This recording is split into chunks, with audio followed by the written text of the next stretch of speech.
안녕하세요. 저는 그 연구개발 기획 직무에서 근무 중인 양태호 연구원이라고 합니다.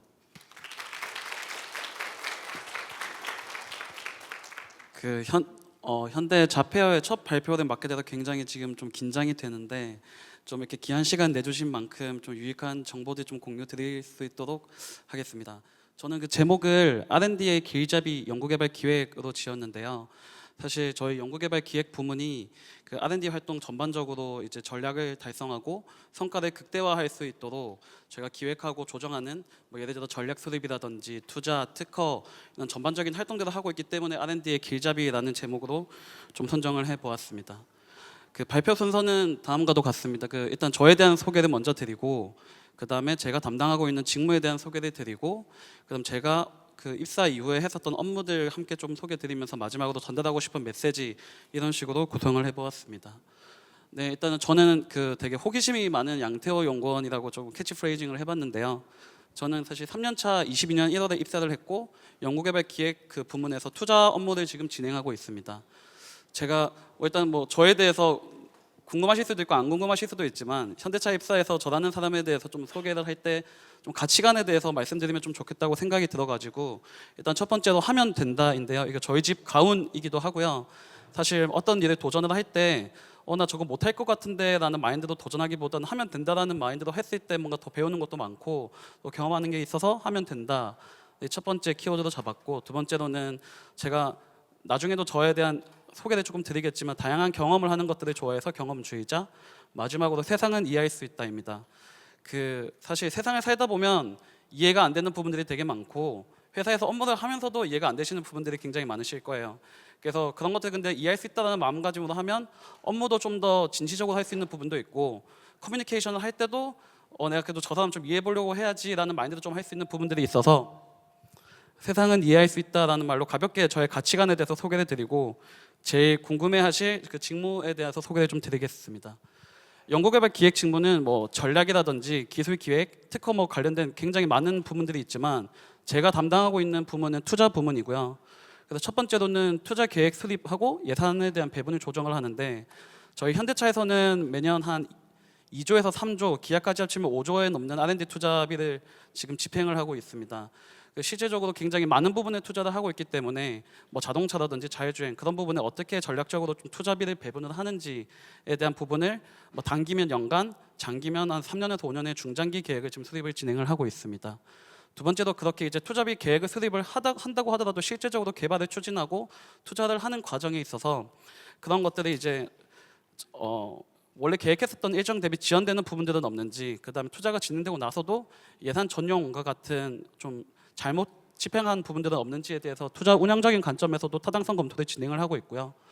마지막으로는 저희는 자체적으로 개발을 진행하는 부분 외에 이제 뭐 협력사나 외부 업체 통해 가지고 기술 영역을 진행을 하는 부분들이 굉장히 많습니다.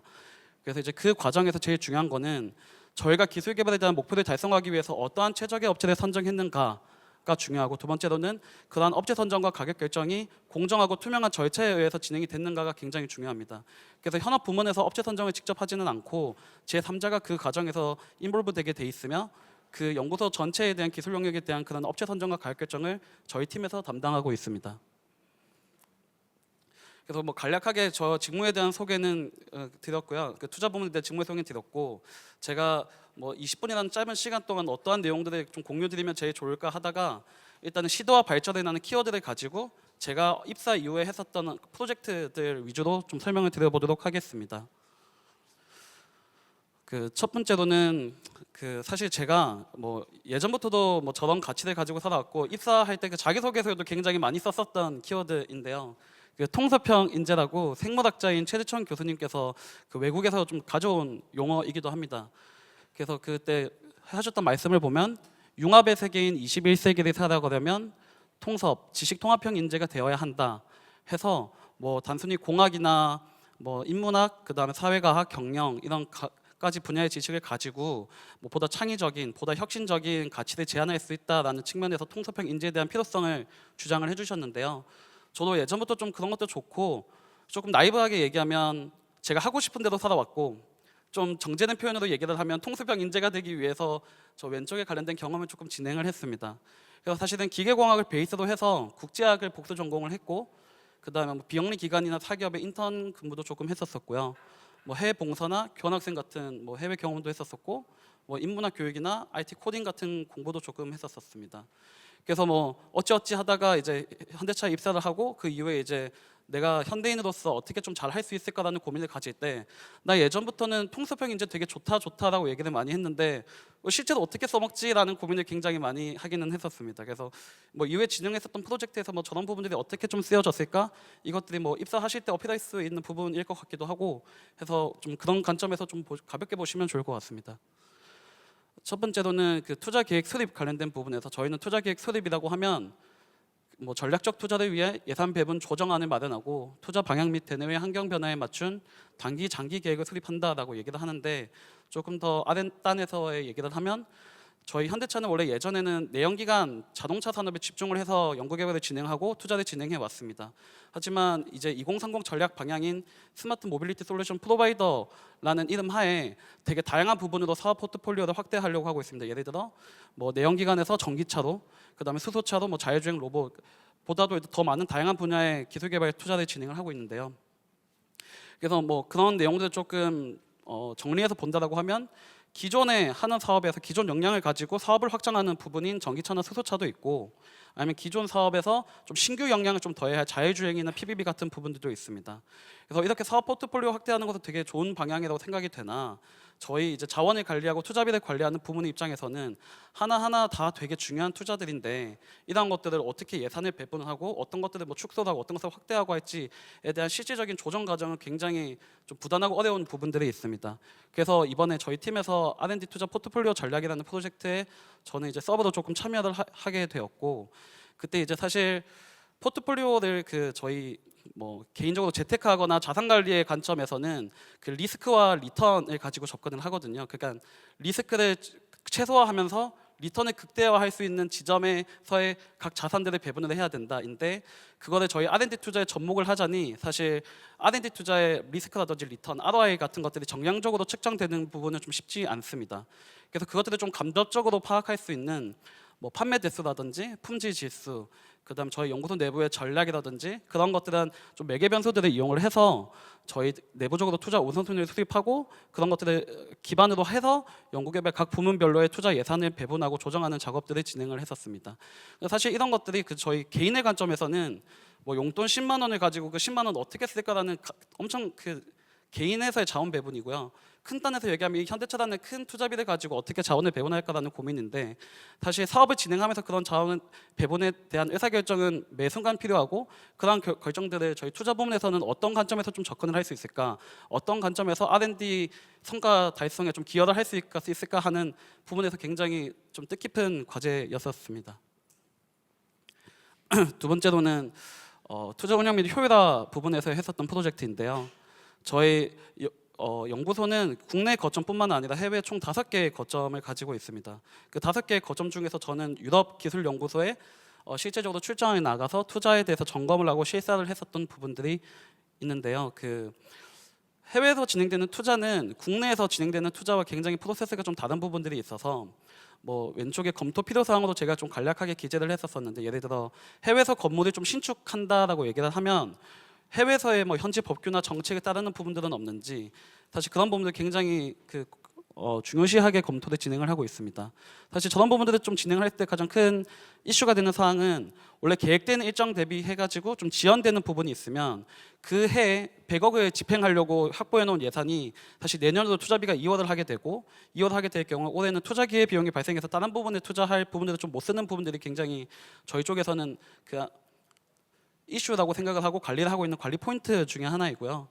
그 외에 뭐 해외에서 건물을 짓는다고 하더라도 그게 뭐 시험 공간을 위한 건물, 그 다음에 사무 공간을 위한 건물을 지을 텐데, 그런 것들이 근시안적인 사고로 뭐 단기 몇 년까지 바라보고 하냐, 왜냐하면 저희 연구소에서 인원은 계속 증원되기 때문에, 그래서 뭐 중장기 인원 충원 계획이나 그런 것들을 가지고 저희 건물을 지을 때도 어느 정도 캐파를 가지고 어느 정도 미래 관점까지 가져다 보면서 건물을 짓냐, 이런 부분에 대한 검토도 진행을 하고 있습니다. 그리고 뭐 해외에서 또 장비를 지을 때는 장비를 도입을 할 때는 사실 그 업무를 가지고 장비를 도입을 하는데 저희가 가장 중요하게 보는 게 네 번째와도 같은 사항인데요. 그 국내와 중복되는 부분이 없는지에 대해서 굉장히 면밀하게 검토를 진행을 합니다. 사실 국내 연구소의 역할이 있고 해외 연구소의 역할이 있기 때문에 근데 국내 연구소에서 역할을 가지고 있고 보유하고 있는 장비들이 있음에도 불구하고 해외에서 장비를 신규 도입하는 것은 저희는 중복 투자라는 관점에서 보고, 그래서 업무 R&R 국내와 해외 업무 R&R 관점에서 굉장히 그 신규 장비 도입에 대한 투자비 검토를 진행을 하고 있습니다. 그래서 사실 뭐 저런 부분들 이외에도 해외 연구소에서 투자를 진행할 때 검토하는 부분들이 되게 많은데 여기서 가져가셨으면 좋겠다고 생각하는 것은 그 연구소의 투자 관리 부문에서는 뭐 국내 연구소뿐만 아니라 해외 연구소에 대한 투자비도 관리를 진행을 하고 있고, 그것에 대한 투자를 관리를 하거나 타당성 검토를 진행할 때는 또 거기 특성에 맞는 관점에서 좀 접근을 하고 있다라고 생각을 하면 좋을 것 같습니다. 그래서 뭐 정리돼서 표현을 하면 뭐 현지에서 투자 점검을 했었던 게 뭐 투자비 정합성, 이 투자비는 어떤 견적, 복수업체에서 입찰을 받아가지고 뭐 견적을 받았는지, 그 다음에 이런 투자들을 꼭 지금 해야 되는 건지 내년에 하면 안 되는 건지 그런 부분들에 대한 실성도 받아보고 있고요. 그 다음에 아까 말씀드렸던 것처럼 투자 일정이 지연되는 부분들은 없는지 그런 건축 프로세스나 도입 프로세스 이벤트별로 좀 점검을 진행을 하고 있고, 마지막으로 국내와 R&R 기반해가지고 해외에 진행되는 투자들이 중복된 투자 부분은 없는지에 대해서 검토를 진행하고 있습니다. 그 마지막으로 저희 그 기획 부분이니까 요새 또 AI 기술도 핫해서 저희 팀 내에서 AI로 진행되는 프로젝트들 조금 소개해 드리려고 하는데요. 그 저희 뭐 경영층이나 아니면은 타 부문이나 저희가 또 진행해야 될 개선해야 될 과제에 있어서 예를 들어 과거 10개년 R&D 투자의 뭐 자율주행 투자 규모는 어느 정도 돼? 라는 질문, 또는 뭐 최근 연구소 내 로봇 분야 관련해 가지고 투자를 좀 분석을 해줘 라는 실무적인 이제 질문을 받는다고 했을 때 저희 연구소는 매년 수백 개에서 수만 개의 그런 투자 프로젝트들이 진행이 되고 있습니다. 그럼 사실상 그런 프로젝트들을 키워드 기반해 가지고 이건 뭐 자율주행, 이거는 내연기관, 이거는 뭐 전동화 이런 식으로 분류를 진행을 해왔었고 했었는데, 사실 그렇게 진행을 하다 보니 뭐 매너적인 부분이 많이 드는 거는 그렇다 치더라고 하더라도 분류를 하는 개인마다 이 신뢰성이나 일관성들이 조금 상이한 부분들이 있어서 사실 좀 정확한 값을 좀 파악하기 어려운 부분들이 있었습니다. 그래서 저희 뭐 AI 기술을 한번 접목을 해보려고 했었고, 그래서 사실 저희 투자 데이터는 투자 DB라는 형태로 계속 데이터를 좀 쌓아오고 있는 부분들이고요.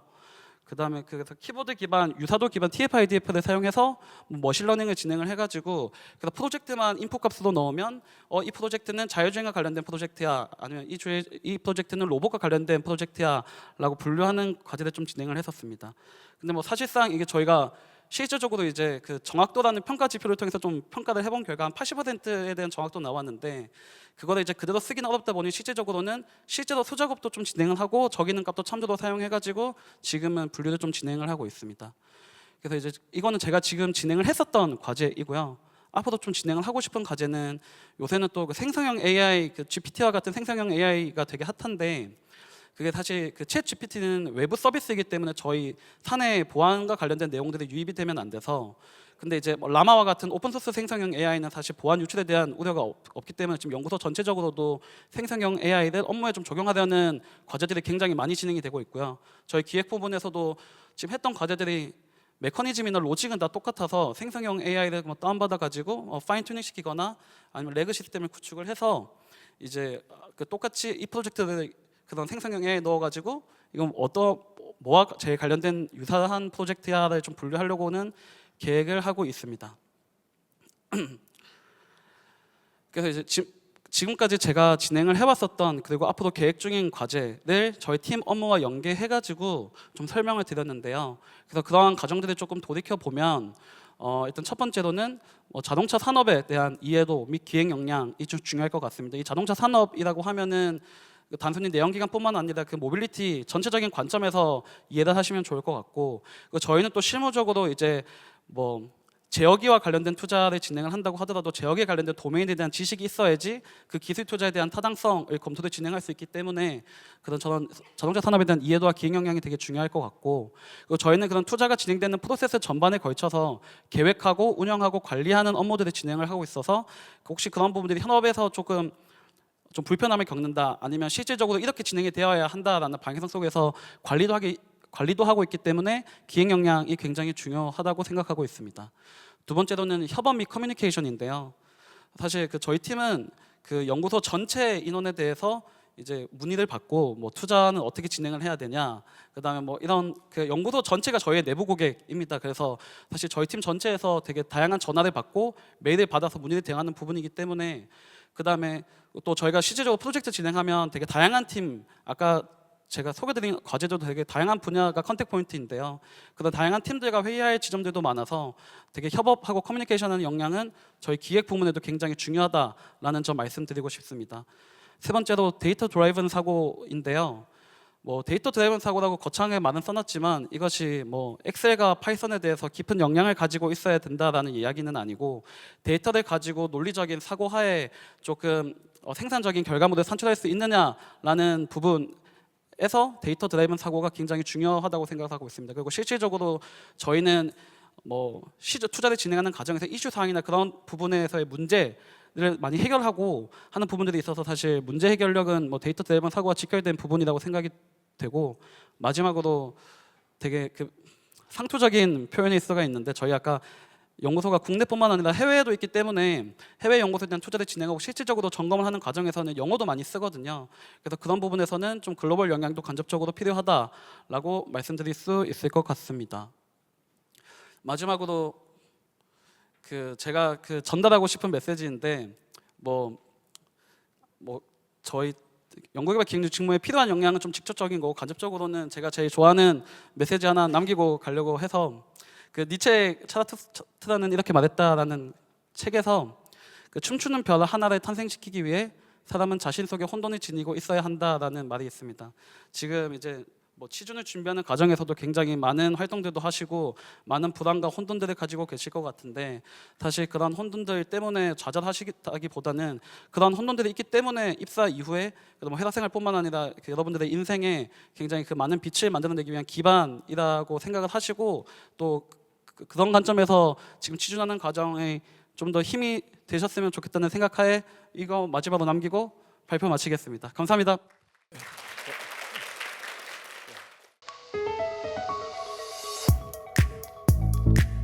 네, 안녕하세요. 차량 개발 프로젝트 직무를 맡고 있는 김일 책임이라고 합니다. 반갑습니다.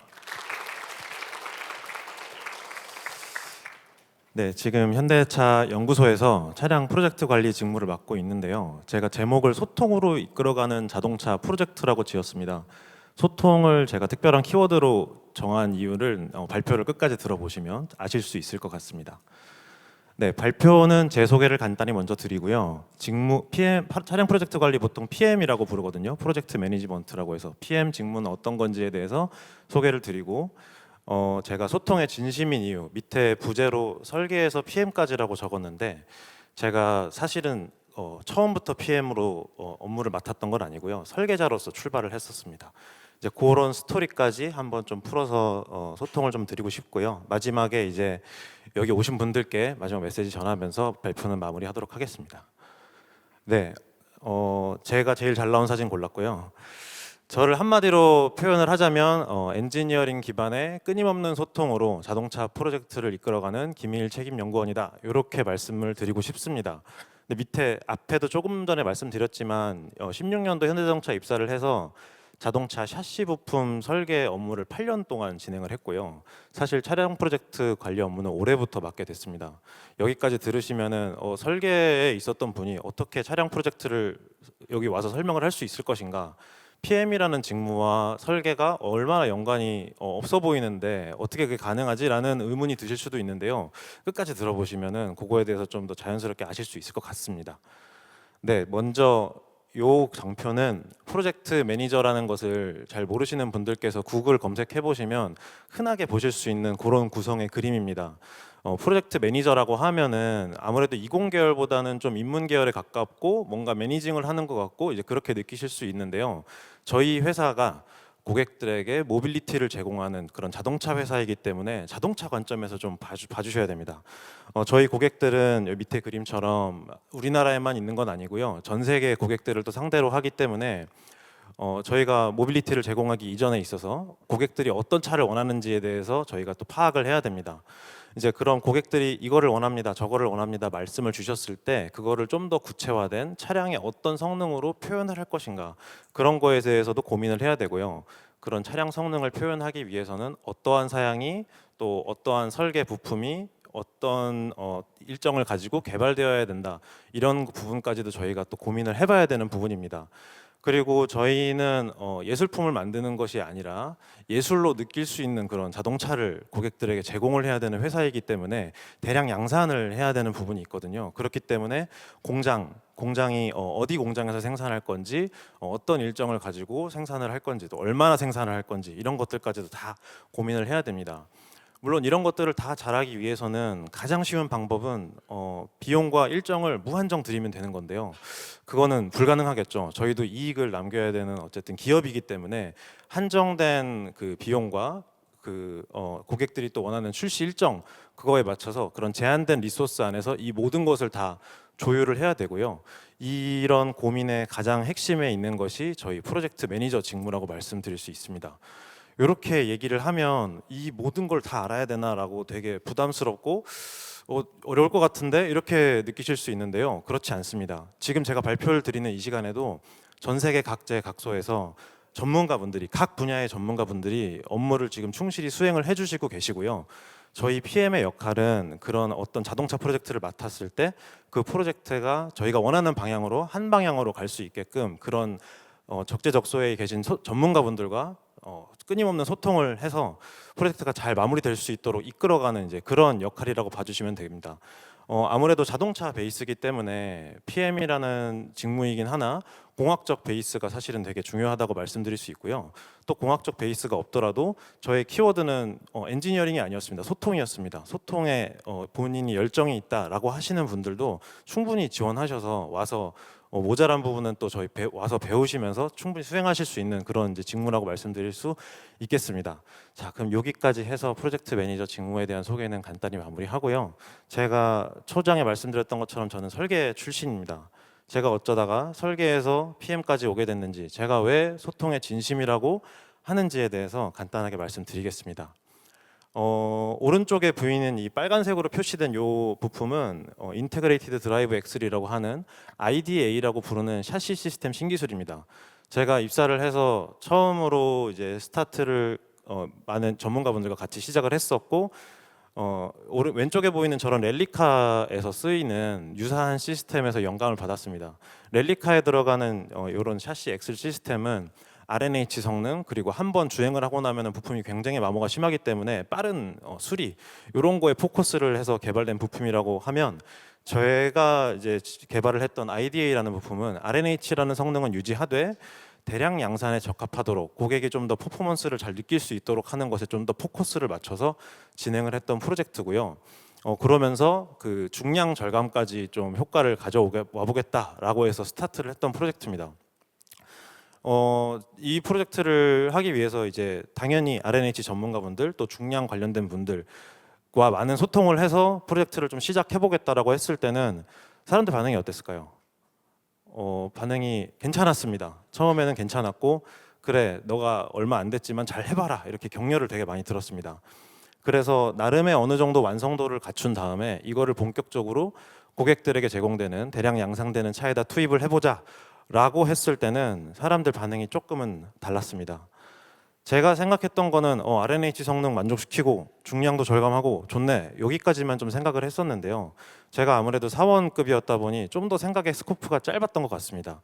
생각보다 제 부품 하나에 굉장히 많은 부분들이 엮여 있더라고요.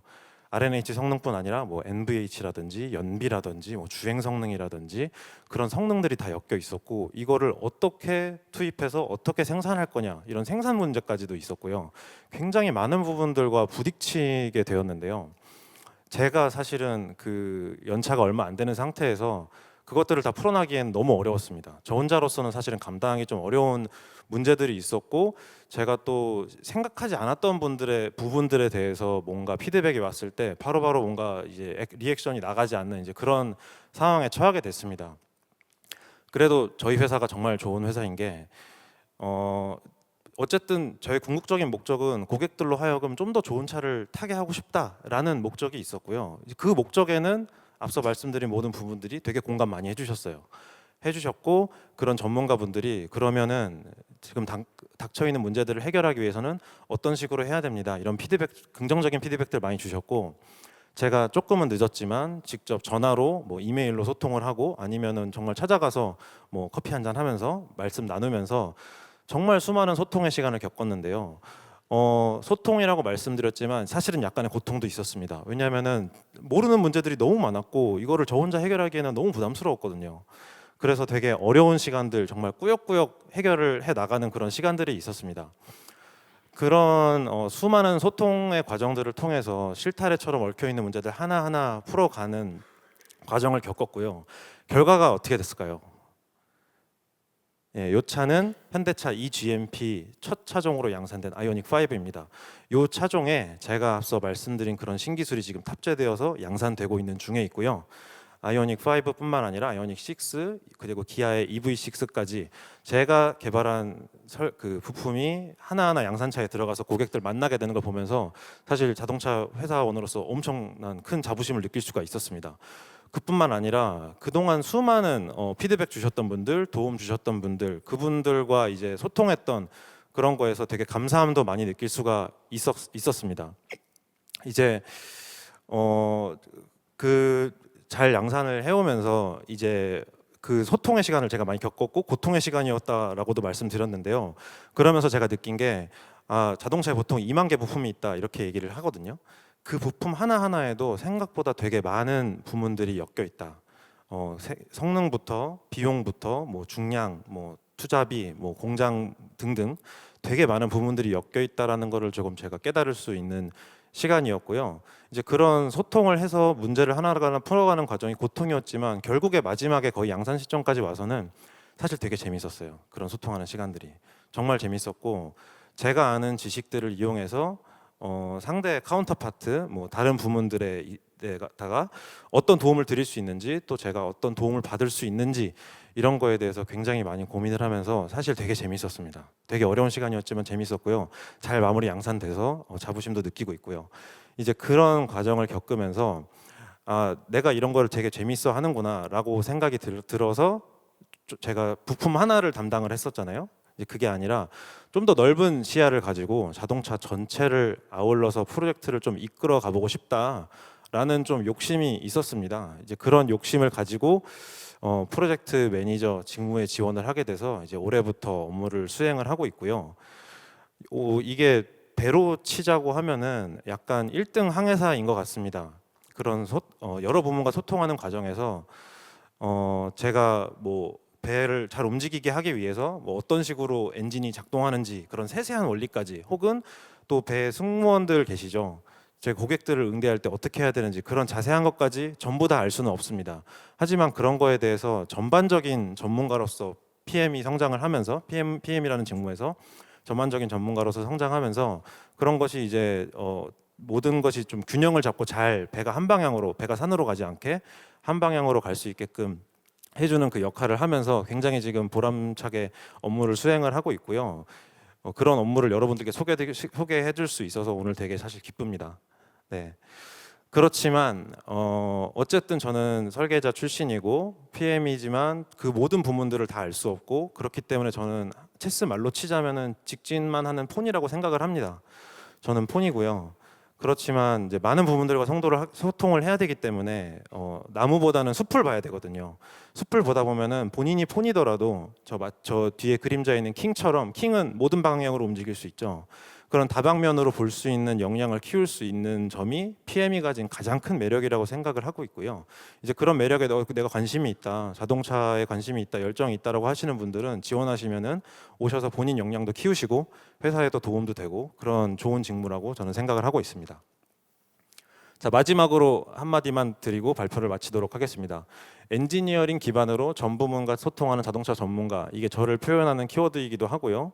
PM으로서 갖춰야 되는 어떤 역량이다라고 제가 생각을 해서 적성한 키워드이기도 합니다. 그래서 여기 공학도 분들도 와 계신 걸로 알고 있고 아닌 분들도 계신 것 같은데, 본인이 자동차에 열정이 있다라고 하시면은 누구든 오셔서 모자란 부분은 배워 나가시면서 소통을 통해서 하나의 프로젝트를 이끌어갈 수 있는 그런 재미를 느낄 수 있는 직무이기 때문에 열정 있으신 분들은 누구나 지원을 하셔서 해보시는 것이 좋을 것 같고요. 많은 관심 좀 부탁드리겠습니다.